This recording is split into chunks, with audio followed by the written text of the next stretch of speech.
তখন বাংলাদেশের প্রখ্যাত উলামায়ে কেরাম এই মূর্তির বিরুদ্ধে কথা বলেছে। যখন সরকার পতন হয়েছে, এখনো পলাশবাড়িতে মূর্তি তৈরি হয়, সেই আলেমরা এই ফ্যাসিবাদী সরকারের বিরুদ্ধে কথা বলেছে, মূর্তির বিরুদ্ধে কথা বলেছে। এর ভিতরে উল্লেখযোগ্য নামদারি আলেম আল্লামা মামুনুল হক বারাকাল্লাহু ফি হায়াতি। আফসোস আর দুঃখের বিষয় হলো যে সরকার ক্ষমতায় নাই, ফ্যাসিবাদী সরকার পলায়ন করেছে। ওই সরকারের যে বড় বড় মূর্তি এখন পলাশবাড়িতে তৈরি হয়, মামুনের মুখ দিয়া এখন মূর্তির বিরুদ্ধে কোনো কথা বাইর হয় না। কেন বাইর হয় না? কেন বাইর হয় না? যে মামুনের কণ্ঠ শুনলে বাতিল স্তব্ধ হয়ে যাইত, যে মামুনের কণ্ঠ শুনতে সরকারের তখ্ত কম্পন সৃষ্টি হইত, সে মামুনক বিদায় করতে হয়েছে কেন? এখন মূর্তির বিরুদ্ধে বলতে পারে না কি জন্য?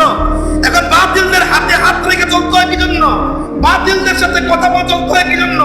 বাতিলের টাকা কি জন্য খেতে হয়?